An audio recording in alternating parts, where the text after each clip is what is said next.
Hi guys, अस्सलाम वालेकुम। तो कैसे मेरे वीडियो के परिंदे, उम्मीद करता हूँ सब खैरियत से होंगे। सीरीज जो हमारी है PHY फिज़िक्स 101 की, उसका लेक्चर नंबर 17 बहुत ज़्यादा इंपॉर्टेंट है। और इसमें बहुत ज़्यादा इंपॉर्टेंट शॉर्ट क्वेश्चन है कि इलास्टिसिटी है, प्लास्टिसिटी है, स्ट्रेस है, स्ट्रेन है, ठीक है। और इन चीज़ों के ऊपर बहुत ही इंपॉर्टेंट शॉर्ट क्वेश्चन आते हैं और ये बहुत इंपॉर्टेंट है और बहुत ज़्यादा ईजी है, यानी कि ईजी भी और इम्पोर्टेंट भी। कितने मज़े की बात है। इसके बाद हमारे पास कुछ स्ट्रेस, इसके कुछ आगे एग्जांपल्स हैं, यानी कि स्ट्रेस और वॉल्यूम स्ट्रेन, ये सारी इसकी आगे फर्दर कुछ टाइप्स हैं स्ट्रेस की और स्ट्रेन की, और इसको देखते हैं। उसके बाद ये सारी चीज़ें हम इसको कवर करते हैं। तो इसके लिए बेहतरीन जो प्रोसेस इन्होंने यहाँ पे नहीं लिखा, इन्होंने ना प्रोफेसर लेवल पे यानी कि यूनिवर्सिटी लेवल पे ये सारी थ्योरी लिखी है। तो मैं इसको जो है नर्सरी लेवल पे ले जाके आपको कवर करवाने की कोशिश करूँगा। सबसे पहले हमें पता होना चाहिए कि स्ट्रेस और स्ट्रेन क्या होता है।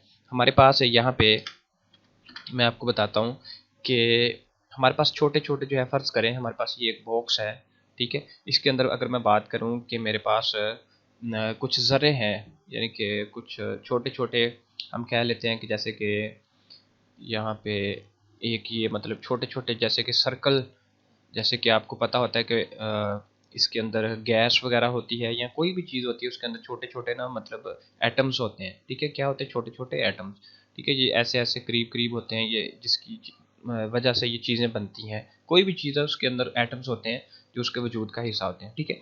अब हम बात करते हैं कि अगर मैं ये कह दूं कि हमारे पास एक ये वाला एक एटम है, और एक ये वाला एक एटम है, एक ये वाला एटम है, ठीक है, और एक ये वाला एटम है। ये कोई सी इनके अंदर से चार मैंने पकड़ लिया, ठीक है। अगर मैं ये कहूँ कि इन एटम को मैंने ऊपर से मतलब प्रेस किया तो ये थोड़े थोड़े करीब आ गए, ठीक है। ये बिल्कुल करीब करीब आ गए एक दूसरे के, इस तरह से ये एक दूसरे के करीब करीब आ जाएं, ठीक है। आपस में आके एक दूसरे के साथ अटैच हो जाएं, यानी कि इनके ऊपर अगर हम कोई फोर्स लगा दें, इनको कंप्रेस करने की कोशिश करें, तो ये ऐसे क्लोज क्लोज आ जाएं एक दूसरे के, बिल्कुल ऐसे एक दूसरे के क्लोज।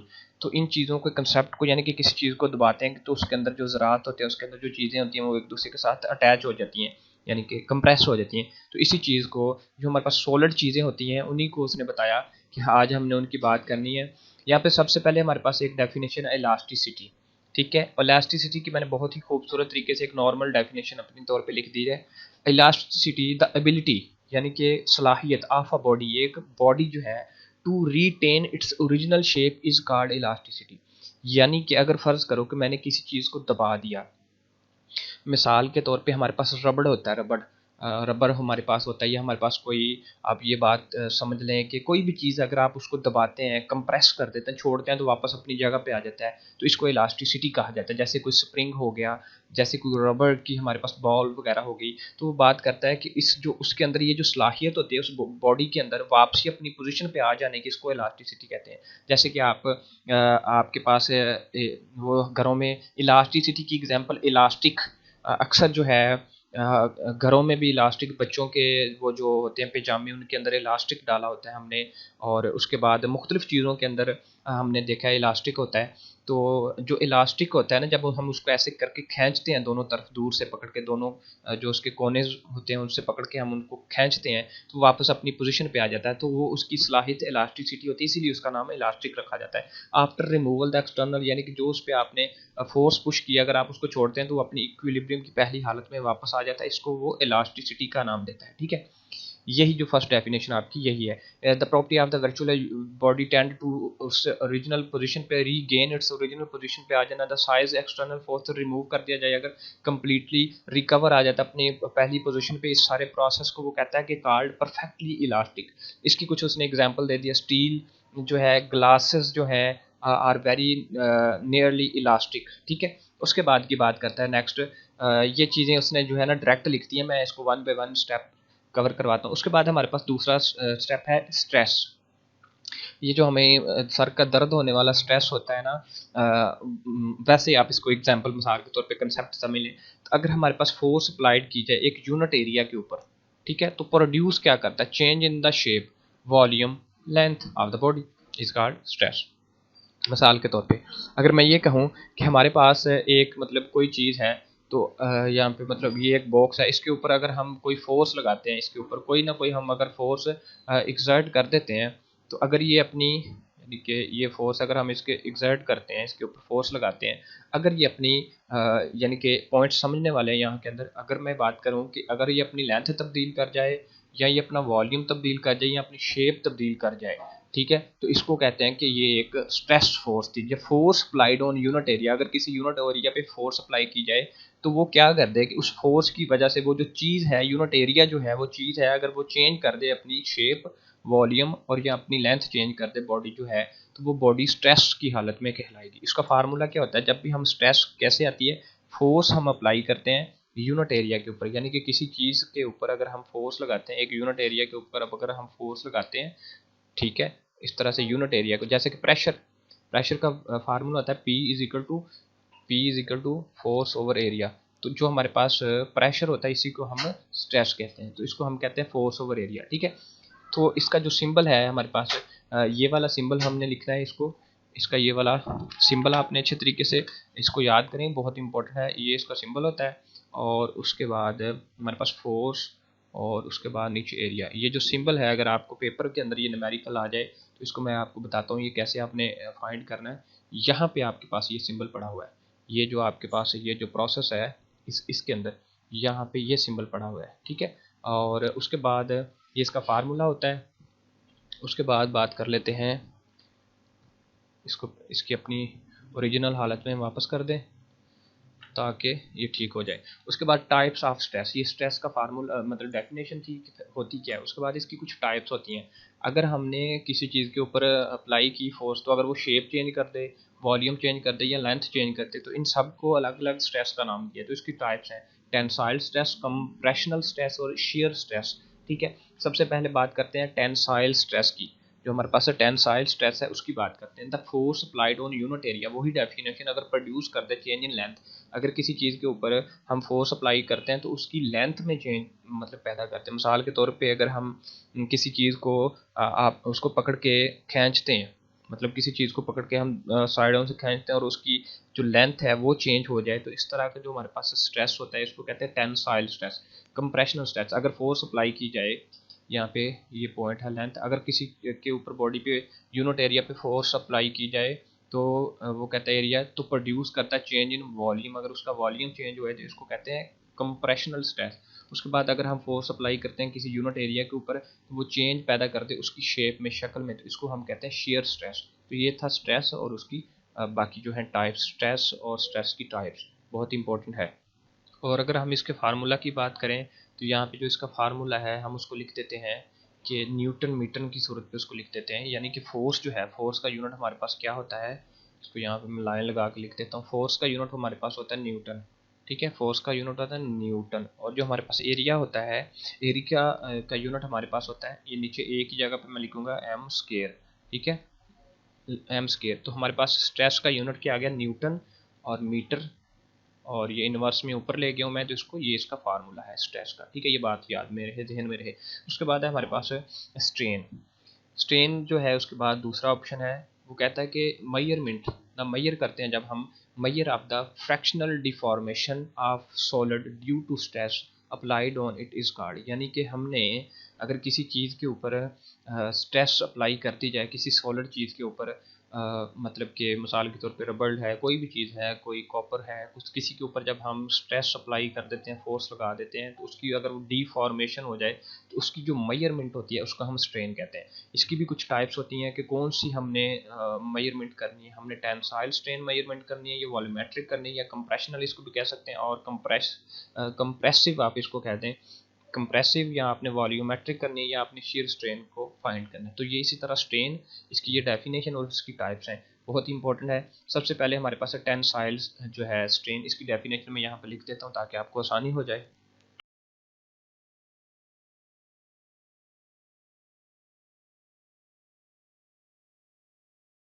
डेफिनेशन इसकी क्लियर है। टेंसाइल स्ट्रेन की डेफिनेशन है the measurement of the fractional deformation in the length of the body. अगर हम अपने बॉडी की लेंथ में मेजरमेंट करनी है तो इसको टेंसाइल स्ट्रेन कहा जाएगा, ठीक है। अगर हमने measurement of the fraction, same definition, एक ही डेफिनेशन याद करें, सिर्फ एक ही वर्ड चेंज करना है, वॉल्यूम ऑफ द बॉडी और उसके बाद शेप ऑफ द बॉडी, और यहाँ पे लेंथ ऑफ द बॉडी। अगर हम the measurement of the fractional deformation in the length of the body is called tensile strain.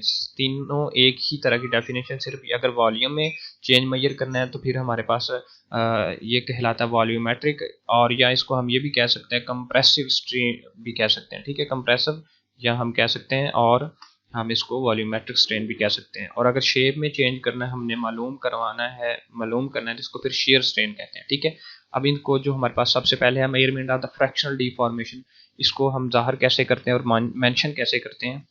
सबसे पहला जो पॉइंट है, इसको यहाँ पे इसको हम एप्सिलॉन नॉट के सिंबल के साथ इसको हम मतलब डिनोट करते हैं। जो हमारे पास टेंसाइल स्ट्रेन होता है इसकी मदद से, ये होता है चेंज इन द लेंथ, यानी कि अगर हमारी बॉडी के अंदर जो चेंज लेंथ के अंदर होती है, चेंज इन, इसको मैं डेल्टा एल के साथ मेंशन कर देता हूँ, चेंज इन लेंथ, और ओवर जो हमारे पास ओरिजिनल लेंथ होती है, चेंज इन लेंथ और ओरिजिनल लेंथ का जो हमारे पास ये फार्मूला होता है, ये टोटल, इसको हम कहते हैं टेंसाइल स्ट्रेन, ठीक है।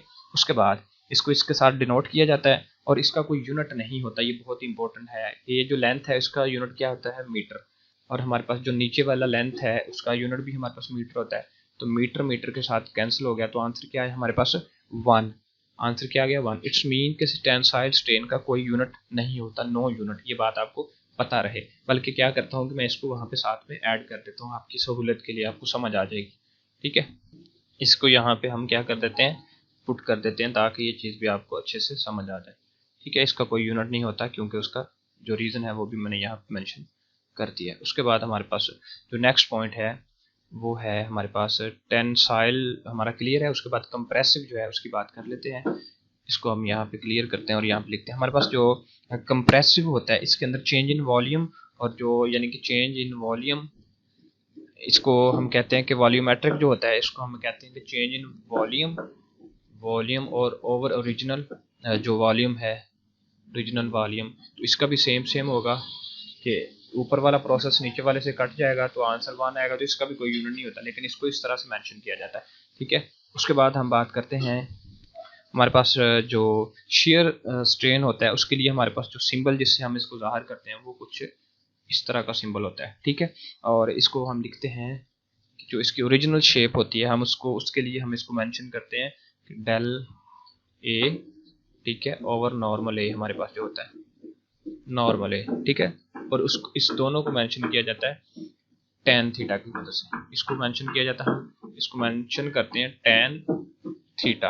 हमारे पास ये टेन है और साथ में ये थीटा, ये इसको आपने इसी तरह से याद कर लेना है। इसके जो एंगल्स होते हैं उनके हिसाब से ये एंगल मतलब जो शेप होती है, जिसकी चीज़ की शेप चेंज होती है उसके हम एंगल निकाल लेते हैं, और एंगल की मदद से इस चीज़ को क्लियर किया जाता है। अगर हम बात करें कि हमारे पास जो टेन थीटा है उसको हम किस तरह से यहाँ पे डिनोट करवा सकते हैं, तो यहाँ पे मैं ऊपर लिख देता हूँ। ये इतना सा प्रोसेस जो है इसको नीचे ले जाते हैं, यहाँ पे बिल्कुल नीचे, यहाँ इसको ऊपर ले जाते हैं, और यहाँ पे जो है मैं मेंशन करता हूँ टेन थीटा को। हमारे पास है टेन,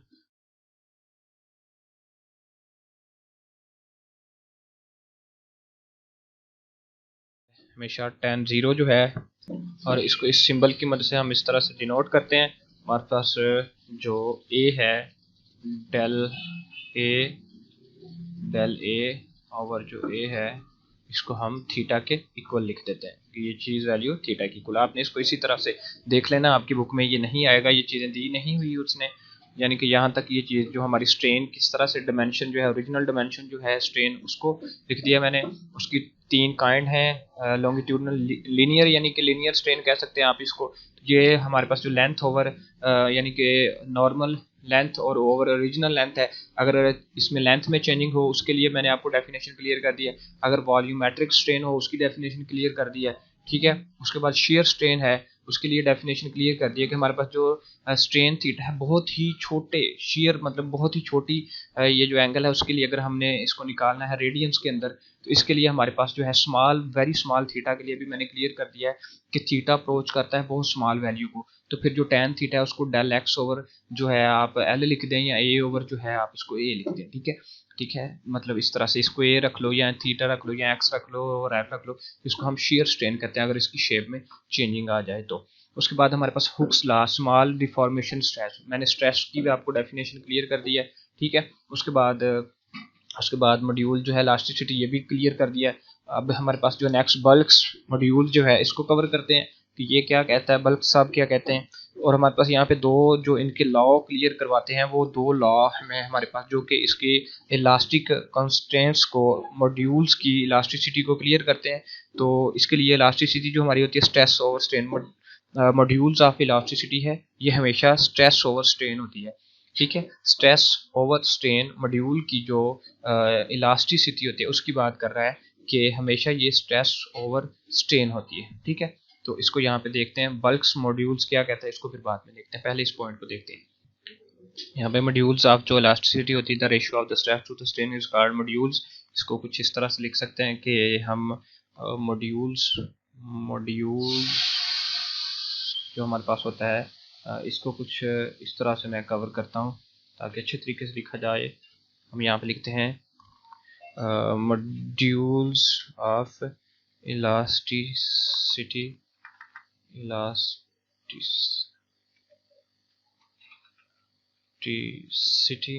इसको हम कहते हैं कि यहाँ पे हम इसको मॉड्यूल्स ऑफ इलास्टिसिटी हमेशा जो है ये हमारे पास होता है स्ट्रेस ओवर स्ट्रेन। हमारे पास किसी भी चीज़ की जो स्ट्रेस और स्ट्रेन की रेशो होती है उसको हम इस तरह से लिखते हैं।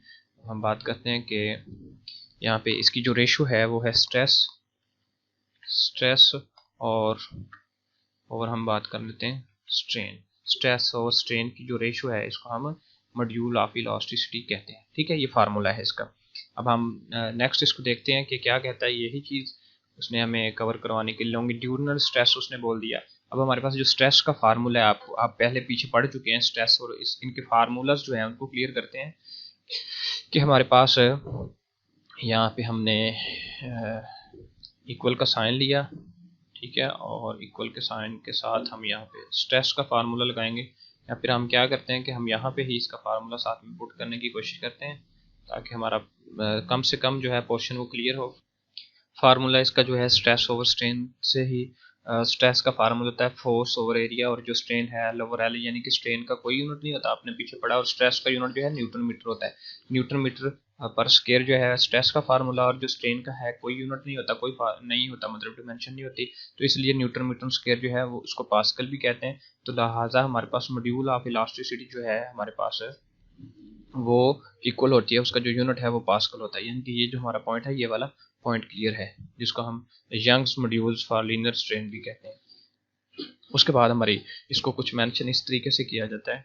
अगर मैं यहाँ पे आप चाहें तो मैं यहाँ पे इसको इस तरह से वाई डाल के और आगे हम इसको इस तरह से और नीचे हम एप्सिलॉन नॉट लिखते हैं। ठीक है, तो इसको इस तरह से मेंशन किया जाता है।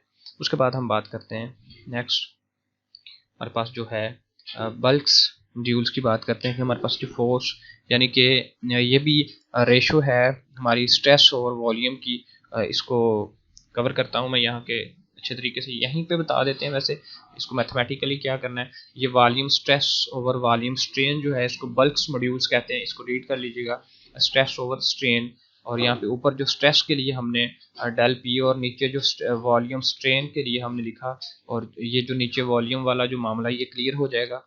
ठीक है, और जो बाकी है इसको इसी तरह से आप याद कर लें। उसके बाद compressibility, materials having the small value B can be compressed easily. वो कहता है कि अगर हमारे पास 1/b इज कॉल्ड कंप्रेसिबिलिटी है, ये क्विज आ सकता है, और material having the small value B can be compressed very easily. उसके बाद हम बात करते हैं शेयर जो है हमारे पास मॉड्यूल्स हैं, शेयर मॉड्यूल्स, जिसको हम इसके साथ मेंशन करते हैं। इसकी हम बात करें तो ये हमारे पास स्ट्रेस ओवर स्ट्रेन ही है, और इसके अंदर हमारे पास इस फार्मूला की मदद से मेंशन करते हैं, क्विज आ सकता है, फोर्स ओवर एरिया। और जो शेयर स्ट्रेन हमने पढ़ी थी, आपको पता है हमने थीटा पढ़ा था, इक्वल थीटा की होती है, तो हम यहाँ पे लिख सकते हैं एफ ओवर ए, जो ये ए है वो नीचे आ जाएगा, और ए और आगे जो थीटा है उसकी जगह पे हमने टैन थीटा उसको मुकम्मल कर दिया, एफ एल ओवर जो है ए और ए एक्स हमने कर दिया। यानी कि जो हमारे पास है एफ जो था ये वाला वो हमने नीचे कर दिया, एरिया जो था वो हमने नीचे कर दिया, तो टैन की जगह पे हमने ये जो वैल्यू थी ये वाली टैन की जगह पे डेल एक्स ओवर एल लगा दिया, तो उसका जो एक्स है वो एल ऊपर चला गया और जो डेल एक्स है ये नीचे आ गया। ठीक है, तो इसको हमने रोटेट कर दिया। उसके बाद की हम बात करते हैं कि हमारे पास है इंक्रीज रेडियस और decrease ratio of the lateral strain, longitudinal strain is called position strains, और इसको इसी तरह से याद कर लें थोड़ा सा ये पॉइंट जो है इतना इम्पोर्टेंट नहीं है, इसलिए मैं इसको क्लियर नहीं करवाना चाह रहा, इतना इम्पोर्टेंट नहीं है। उसके बाद ये नीचे जो है ये बस चीज़ें हल्की फुल्की देखने के काबिल हैं, इसको आप देख सकते हैं, इतना इम्पोर्टेंट नहीं है नीचे का पोर्शन, इसको आप स्किप कर सकते हैं। उसके बाद बात करते हैं कि नॉर्मल फोर्स पर यूनिट एरिया जो है हम उसको प्रेशर कहते हैं कि फोर्स पर unit area known as pressure, del F और डेल, ये चीज़ मैं पहले आपको फर्स्ट लाइन में करवा चुका हूँ कि इसको हम प्रेशर कहते हैं। उसके बाद न्यूटन मीटर स्क्वायर जो है पास्कल के इक्वल होता है, ये चीज़ मैं अभी आपको बता चुका हूँ, सारी चीज़ें मैंने क्लियर करवा दी है, ठीक है। अनदर स्केलर डेंसिटी, अब यहाँ पे हमारे पास नेक्स्ट जो है उसने डेंसिटी की बात कर दी कि वॉल्यूम मास पर वॉल्यूम जो है इसको हम डेंसिटी कहते हैं। तो ये भी एक छोटी सी इंफॉर्मेशन है, इसको भी आप मेंशन कर लें, इसको भी आप हाईलाइट कर सकते हैं, पेपर के हवाले से आ सकता है। नीचे की ये जो चीज़ें हैं इसको आप स्किप कर देंगे और बाकी का जो पोर्शन है हम वो कवर करेंगे नेक्स्ट अगला लेक्चर कवर करेंगे। ये इतना इंपॉर्टेंट नहीं है, जो चीज़ें पेपर में आनी है वो मैंने करवा दी है, ये इतनी इंपॉर्टेंट चीज़ें नहीं है और इसको आप स्किप कर सकते हैं। मोस्ट इंपॉर्टेंट चीज़ें जो मैं आपको करवा चुका हूँ, और यहाँ पे हमें आपको ये जो काफ़ी मैंने स्ट्रगल करके आपको लिख के दिया है, ये वाला जो ये सारी डेफिनेशन वगैरह है ये आपने अच्छे से कर लेनी है। ये मैं आपको ग्रुप में सेंड कर देता हूँ, अब वहाँ अच्छे तरीके से इसको तैयार कर सकते हैं और इसके फार्मूलाज जो हैं अच्छे तरीके से कर लेने हैं। आई होप सो दैट कि आपको ये वीडियो पसंद आई होगी। मिलते हैं फिर अगले लेक्चर में, तब तक के लिए इजाज़त दें। अल्लाह हाफिज़, अल्लाह निगहबान।